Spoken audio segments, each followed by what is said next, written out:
Hi guys and welcome back po to Tara Page Philippines, and sa video na to gawin naman natin ang weekly horoscope for April 22 hanggang 28 para po sa mga kaibigan natin na merong Sun, Moon at Rising sign Aries. So kung bago kayo sa channel, please click the subscribe button, bell notification and palike na rin po na ating video. Now kung hindi nyo po alam kung ano yung Sun, Moon at Rising nyo, sa dulo po ng video natin meron po tayong link para dito. At tandaan po natin yung magiging readings here for guidance purposes. May free will tayo, so gamitin ito na maayos. At kung naghahanap po kayo ng mga private reading or spellworks, pwede niyo po kayo message naman po sa Tarot Page Philippines. The link is in the description below. At sa mga nais po na mag-donate to support our channel po, pwede niyo pong ipadala yon sa GCash or Maya or yung thank you heart button sa baba. And favor na din, paki-share na rin po yung video natin sa mga social media accounts nyo, tsaka sa mga group chats nyo. Medyo mainit. Ang gulo mo. Okay, so Aries, tingnan natin kung ano bang ganap. So, ano ba yung inner mo? Inner card mo. Queen of Pentacles, tsaka round and round. Ayun na nga. So, saan natin gustong mapunta? So, kumakawala na tayo. Diba? So, yung card mo kasi dito, yung inner part mo, lumalabas dito, Aries, is andoon na meron kang mga desires, meron kang target sa life. Kumbaga, andun yung punto na parang, ano ba yung kanta nun kay Michelle Branch? There's gotta be more to life. Alam ko meron pa parang hindi lang ito. Meron pang mas malawak na mundo kung pwedeng puntahan, galawan. Mas marami akong pwede pang gawin, mas marami pa akong pwedeng maabot. Yung struggle na yun nandito sa'yo. Yung, kumbaga, yung hinahanap mo yung that level of na gusto mong umangat, yung level na gusto mong mas may mapuntahan pa, yung level na may gusto kang ma-achieve, meron kang magawa, meron kang ang dami. Yung for you to that you want yung gusto mong i-target tong mga bagay na to. Madami kang ganun. And alam mo, that's a good thing. Kasi andoon na may challenge Pero may part sa'yo kasi na hindi mo din alam paano mo siya gagawin. Hindi mo alam, ano ba, saan ka ba papunta, pusa ka? Hindi mo alam kung paano mo siya sisimulan. Pero andun na yung desire, andun na yung kagustuhan, naghahanap ka lang ng paraan. Pero ano nga ba yung pumipigil sa'yo kasi? Five of Wands, tsaka never-ending story. Well, 5 kasi is a number of action. At ang Wands is about fire, passions, and energies. Hindi kasi lahat minsan ng mga ginagawa natin, Aries, pangmatagalan. May mga bagay na ibibigay sa atin, panandalian lang yon. May mga bagay, may mga taong may mga taong dadaan sa buhay mo, o sa buhay natin, para mag-iwan ng leksyon, para merong maituro sa atin, or para may magbukas ng pinto, or dahil sila yung tulong na binibigay ng sansinukob sa panahon na yon.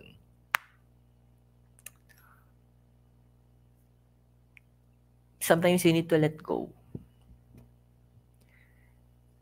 Niisip mo, paano sinong gagawa nito? Sino bang marunong? Yan mo. Kasi, pag walang gumawa, meron at meron ang tatayo para asikasuhin yon. Meron at meron kakatukin. Actually, nga kakatukin, kakalampagin ang sansinukob. Kasi, the never-ending story, dami mong bibitawan talaga. Hindi mo lang mabitawan. Kasi, niisip mo yung consequences kapag wala ka. Life goes on, Aries. Patuloy na umiinog ang mundo. umalis ka man dyan, meron at merong ipapalit. Huwag mong masyadong pahirapan yung sarili mo sa part na yun. Huwag mong masyadong ipitin yung sarili mo sa anggulong ganon. Kasi ikaw din ang kawawa. Bandang huli. Tingnan natin dito yung crown card mo. 4 of Wands. Here and now. O yun na nga, sa mga gustong pumunta. Ano may gusto mong gawin talaga? Alam mo, dito kasi with the 4, number 4, the number of structure. Tapos with, wands pa rin, fire. Yung part na, meron kang gustong patunayan. Ano ba yung gusto mong patunayan? Gusto mo bang patunayan ito sa sarili mo or sa ibang tao? Gusto mo bang patunayan ito dahil meron ka makukuhang gantimpala? O gusto mo itong patunayan dahil meron kang para sa pride mo, para doon sa maramdaman mo ng fulfillment? Mag-decide ka. Medyo magulo yung energy mo ha. Mag-decide ka ngayon. Kasi importante yung decision mo at this point. Importante kung ano yung gusto mo at this point. Importante din kung ano yung iniisip mo. Now, with the here and now, minsan kailangan mo tagal lumayo. Kailangan mong humiwalay sa ingay ng mundo. Kasi paano mo nga matama naman? Paano mo nga maririnig yung boses ng sansinukob? Yung tinasabi nilang inner voice mo, yung still small voice, kung masyado maingay paligid mo. Minsan kailangan mo mag-set ng structure na para kunyari ganito. Pag Sabado, walang mangingialam. Oras ko to. I-date ko ang sarili ko. Wala ka nakitang mali doon. Yung lalabas ka, kasi gusto mo para sa sarili mo. Push. Sige, gulo mo ha. Yung magbibigay ka ng reward sa sarili mo from time to time. Wala akong nakikitang mali doon. Actually, malaking bagay yon. And consider it then, gawin mo na siya. Ikaw talaga, Aries. Oy, foundation card mo. Page of Cups, tsaka TikTok. Ay. Paano ko ba sabihin na maayos? May mga tao na nakikita nila yung fulfillment, nakikita nila yung identity nila, nakikita nila yung sarili nila, na parang, masaya na ako, natutulungan ko to si masaya na ako, napapasaya ko siya, masaya na ako na okay kami ni ganito. Medyo baguhin natin. Hindi ba pwedeng, masaya ako kasi naayos ko yung sarili ko. Masaya ako kasi napagbigyan ko yung gusto ko na makakabuti sa akin. Masaya ako kasi nagawa ko tong mga to, napuntahan ko, nabili ko, nakain ko, Hindi ba pwedeng at this point, medyo ibalik na rin natin? Kasi some people find their identity through other people. Di ba may mga tao na, si Maria, yung ex si Pedro. Hindi ba pwede mas maganda maging mangyari? Si Maria, yung doktor. Gets mo yung point? Kasi sabi ng foundation mo, babaguhin mo yun eh. Babaguhin to ng universe para sa'yo eh. Nasa mahabang panahon, yung identity mo is naka-base sa ibang tao. Ngayon, ang gagawin ng universe, yung identity mo is naka-base dahil sa'yo. Dahil sa nagawa mo, dahil kung sino ka, kung ano yung narating mo, ano yung naibigay mo, ano yung meron ka, napupunta na doon. Isi-shift yun. And hindi yun masama. Kasi yung sa past mo, meron tayo ito, card of death, tsaka blessed.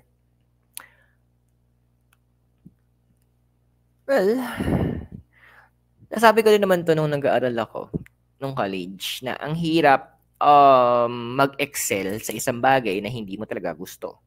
Agree, di ba? Ang hirap na ipakita na magaling ka sa isang bagay, pero ang totoo, hindi mo naman talaga to forte o wala dito yung puso mo, o wala dito yung pagkatao mo, wala dito yung sabihin natin yung gusto mo. Mahirap mag-excel dun. Ang hirap bigyan ng yung sarili na maging okay ka doon sa part na yon. Kasi pinapakita sa akin dito ng cards, na, nakawala ka na dati doon eh. Parang nagawa mo na yung kailangan mong gawin, na-deliver mo na yung mga kailangan mong ma-deliver, fulfill mo na yung mga duties and responsibilities na kailangan mong gawin. Now, hindi ka nakaramdam ng may fulfillment, oo. Pero yung total fulfillment, parang hindi ko siya makita sa'yo. Wala. Andoon na, okay, tatapos. Ganun lang. Lungkot Pero tingnan natin, ano ba yung magiging possible future mo na ikaw. So, meron tayong the Tower and conflict and chaos. So, hahabol ka ng sa retrograde kasi hindi pa tapos. So, baho, umutot na. Pangalawang beses na yun, Mikay, ha? Kanina sa Capricorn. Ay, baho. Mutot na pusan.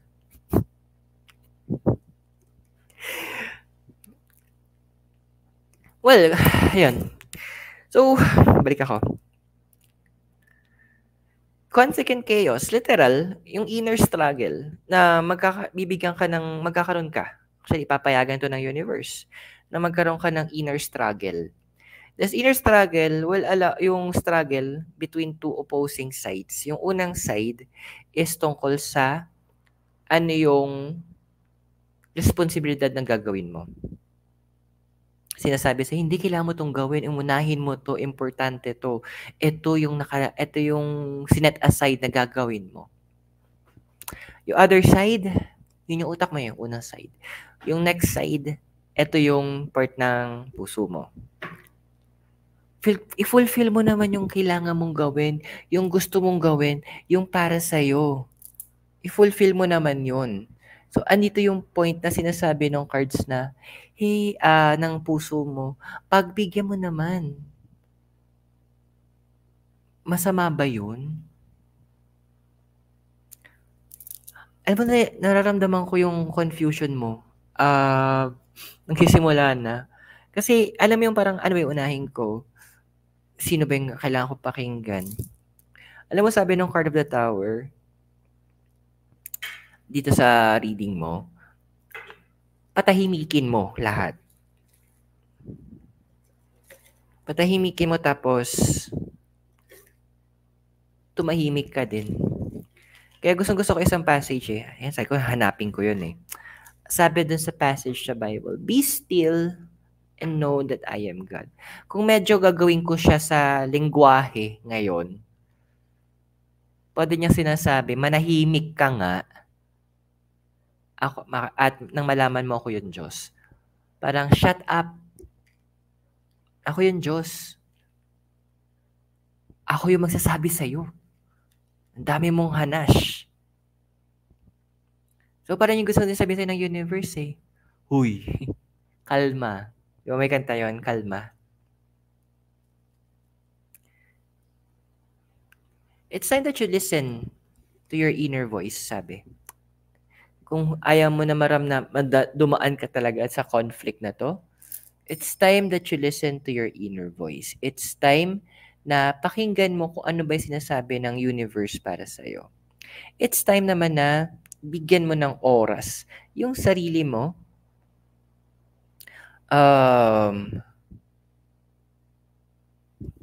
para may una mo naman yung sarili mo. Alam mo yun yung pinaka-main ng cards eh. Unahin mo yung sarili mo. Let's check yung physical environment mo. 6 of Wands, tsaka time for a nap. Ultimo pahinga, hindi mo magawa. Yes, happy ka sa ginagawa mo, pero happy ka pa ba pag pagod ka na? Happy ka pa ba kapag yung katawan mo nanghihingi na ng pahinga? Happy ka pa ba kapag yung katawan mo singiling ka doon sa mga oras na inabuso mo siya? Happy ka pa ba nun? Literal, time for a nap. Literal, kailangan mo magpahinga. Literal, kailangan mo pagbigyan ng sarili mo. Literal, hindi lang to pahinga ng in terms ng physical. Ito din yung mga pahinga ng utak, pahinga ng emosyon. Di ba kaya nga, meron tayong tinatawag na ngayon na mental health and actually meron tayong tinatawag na emotional health kung tutuusin eh. You need to give yourself the chance. You need to give yourself the opportunity na makahinga ng maayos. Bigyan mo yung sarili mo ng pagkakataon this time. Kasi, alam mo yung tipo kapag moment na para asikasuhin or gawin mo naman yung mga bagay na para sa'yo, biglang wala ka ng lakas. Exhausted ka na. Kasi, nailan mo na sa ibang mga bagay, sa ibang mga tao. Aris, walang masama na maging matulungin tayo. Wala din namang masama na iniisip natin yung pamilya natin, mga kaibigan natin, mga mahal natin sa buhay. Walang masama doon. Pero wala ding masama na ilagay mo sa prioridad mo yung sarili mo.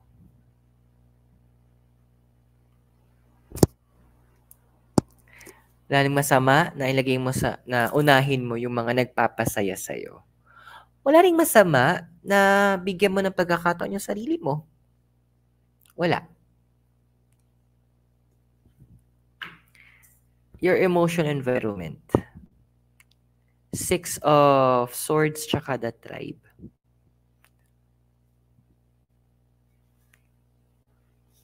Masama ang maging overprotective, Aris. Parang sa mga bata, di ba?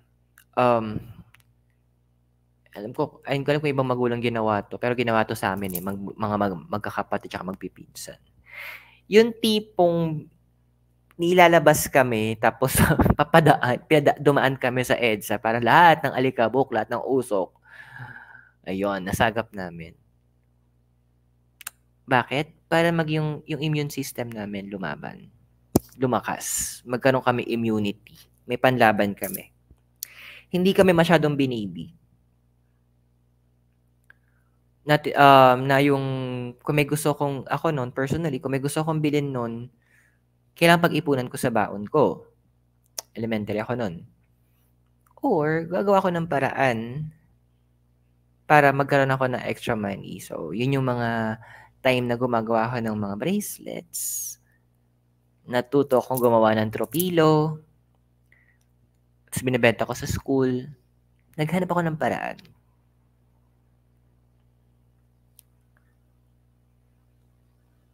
Yun din yung dapat nilang matutunan eh. Sabi nga ng isang kanta, too much love can kill you. Totoo.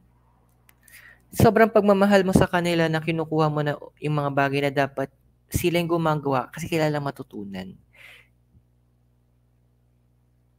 Kailangan nilang gawin to. So, the universe is telling you, minsan kailangan mo mag-step back. Minsan kailangan mo magtiwala na kaya nila. Minsan kailangan mong sumugal at hayaan mo sila. Yes, magkakamali sila along the way, madadapa yan, pero matututo sila. Your hopes and your fears. 6 of Pentacles tsaka Treasure Island. Nakakatakot mo, baka nila magawa. Remember, iba ka, iba sila. Pwedeng yung pamamaraan mo is effective dahil ikaw yung gumagawa. Pero pag silang gumawa, iba yung style nila, but it's still effective. Huwag ka matakot. Huwag ka matakot na pakawalan yung mga taong yon. Na sige, para let them. Huwag mo stress yung sarili mo. Andun na nga yung may iba sa inyo, nakikita ko dito yung iba sa inyo na gusto nyong maging provider. Of course, maganda yon. It's fulfilling. Pero hindi ba mas fulfilling kapag yung sabihin natin yung kapatid mo, natutong tumayo sa inyong mga paa at siya mismo sa kanyang maliit na paraan tumutulong na sa pamilya. Diba? Mas nakakagaan yon para sa inyong lahat. And andun sa punto din na fulfilling din yon doon sa kapatid mo. Kasi alam niya na meron siya nagagawa. Meron siyang halaga, meron siyang worth, meron siyang purpose, meron siyang ambag. So don't be afraid. Walang masama doon. Kasi Aris, your possible future, kapag na-let go mo sila with the Three of Swords and new life, well, since mapapakawalan mo, matuturuan mo sila, mababakante yung oras mo, we're looking at here, possible, nakita natin, mga bagong connections. Itong mga connections na to could be in terms ng trabaho. So, iba sa inyo naghahanap ng work, pwedeng makahanap very soon na. Or part-time, another part-time work. Connection, pwedeng hindi ko alam kung may nagbabalak sa inyo dito, may nakita akong energy na nagbabalak ng reselling. So, may possibility. That's another. Kasi may new life eh. Even possible new connections. Now, this new connections na nakikita natin, pwede itong professional, pwedeng friendship, pwedeng romantic. Because your new life, andoon na makikita mo na, pwede naman pala huminga ng maayos. Walang masama doon. Pwede naman pala maging happy. Pwede naman palang bitawan tong mga to. Pwede naman palang silang gumawa. So it's time. Kasi sayang opportunity na to. Remember, opportunity sometimes only knocks. Only knock once. Knocks, ano ba? Tagalogin natin, minsan talaga oportunidad, isang best lang yung kakatok. Pag nangyari yun, huwag mo nang pakawalan. So naway nakatulong po ang readings natin sa'yo at tandaan yung readings there for guidance purposes. May free will ka, use it wisely. Kung bago kayo sa channel, please click the subscribe button, bell notification, and give this video a like. Pakishare na rin po ito sa inyong mga social media accounts and sa mga group chats nyo po. For private readings, message and spell works, message me po sa Facebook page natin, yung link nasa baba, the description. And if you want to send donations for support, you can send it via GCash or Maya or yung using yung heart na may thanks. So Aris, maraming salamat sa iyo. God bless. Namaste. Hare Krishna and blessed be. Naway magkita tayo very soon and all the way here from La Trinidad, Benguet. Have a great day and keep safe. Goodbye sa ngayon po.